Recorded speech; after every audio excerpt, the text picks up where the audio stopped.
Hello and welcome to Africa 54. I'm Chamberlain, so at Channels Television here in Lagos. I'm joined by Vincent Makori at Voice of America in Washington. Well, thanks. I'm Vincent Makori at our global headquarters in Washington, D.C. Happy to be with you again for another edition of Africa 54. Let's start off with a look inside Enugu Maximum Prison. Chamberlain, also in Lagos, brings you that story. Well, that's right. Some inmates of the Enugu Maximum Prison are turning to music as a therapy for coping with the effects of incarceration. The group, called Reformation, comprises young men who acquired music skills while serving their jail terms. According to the prison authorities, the facility works in partnership with institutions such as universities to help build prisoners' minds mentally while they undergo the rehabilitation process. Channels Television's correspondent Nkiruka Ajogu has the story. This is the Enugu Maximum Prison, the most prominent in the southeastern region. This prison was established in 1915 with a carrying capacity of 638 inmates. Following the increased rate of crime, this prison has since housed over 2,000 inmates who are here for various suspected crimes and sentences. Although prison overcrowding is not a new incident in carceral systems in Nigeria, its consequential damage on well-being and mental health of inmates cannot be overstated. Meet the Reform, a group of inmates in Enugu prison who have taken to music to assuage the effects of confinement on their mental health.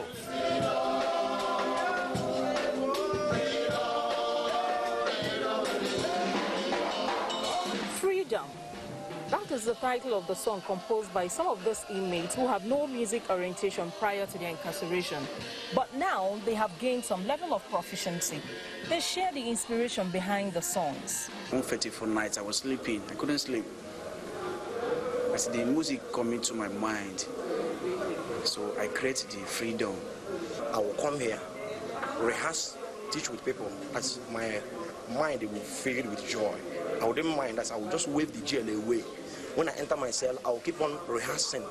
That time I will use to think the jail. I will use it to meditate about music. Then it helps me a lot to forget my pains. The instructors who decided to bring this mini studio described working with these inmates as an experience to savour. Working with them gives me inspiration.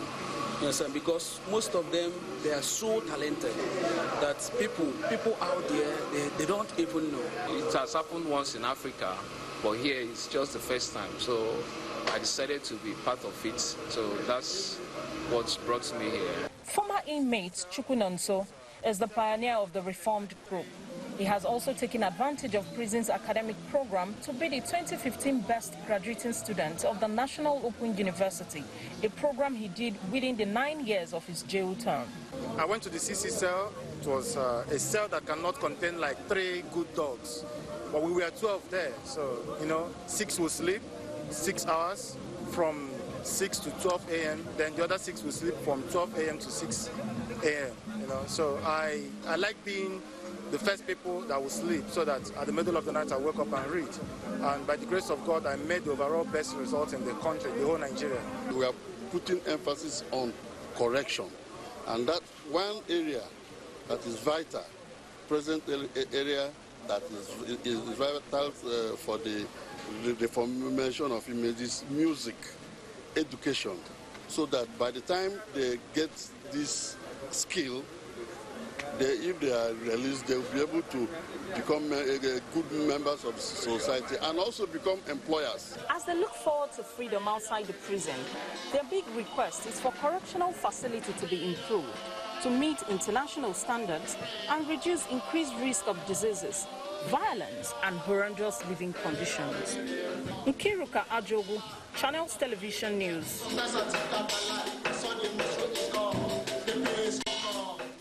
Let's get more now on reformation and rehabilitation of prisoners.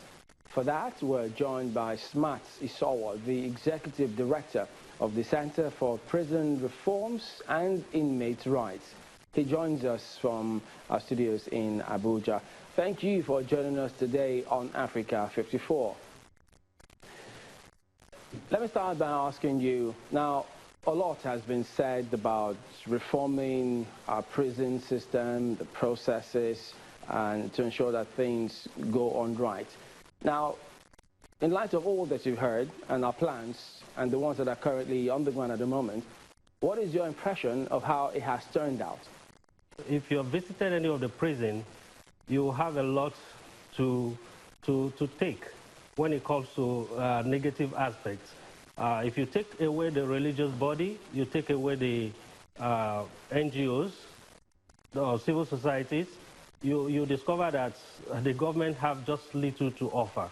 Yes, we know the government is, especially with what we have now, a lot of things are coming up. But the rehabilitation, the congestion is even the first major challenge, where the facilities are overused, and even the equipment that is supposed to rehabilitate the inmates are really not adequate. So if we have so much of those ATMs in the prisons, how should we approach this? Because the judiciary themselves have spoken up about this, saying the police have a huge role to play.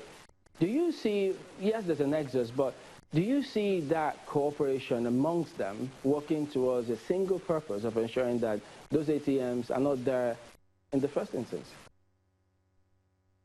Yes. What you have within the security agents is a lot of frictional competition, and that has also created a huge gap. If there's a level of synergy between the security system, especially the justice system, there will be a difference. There will be a lot of impacts when it comes to reformation.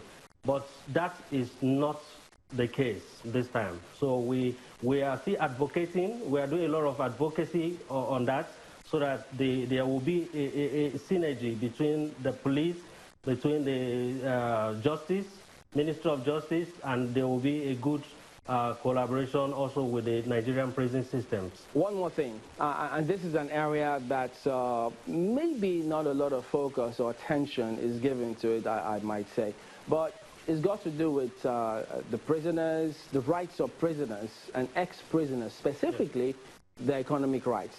And that's where the question of empowerment programs in areas such as education and skill acquisition during custody come in. So how well would you say this helps inmates, one, integrate into the society when they get out? Yes. Let me start from the prison environment. Okay, like the facility, let's look at the facility before we go to the empowerment system. I will just do that quickly. If you look at the prison that we are talking about, most of them have lived over 100 years. Like Suleja prison, where we currently work with the women, was built in 1914. And the structure is such that there's no really space to even bring certain things that will help the inmates. And that facility is already overstretched.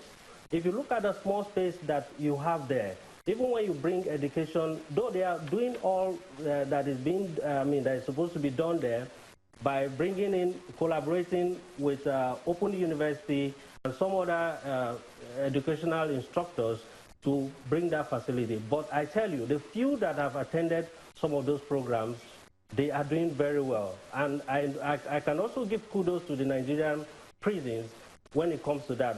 Recently, they got an award when it comes to education.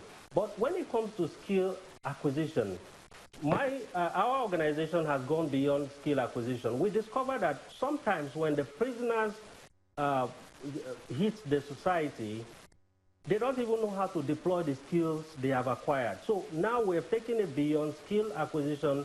We are now doing skill deployment and trying to see that people patronize some of the things they have actually produced or created while they're in prison, and that is helping a lot. All right then, Mr. Smart Isowa, thank you for joining us today on Africa 54, and all the best. It's my pleasure. Thank you so much.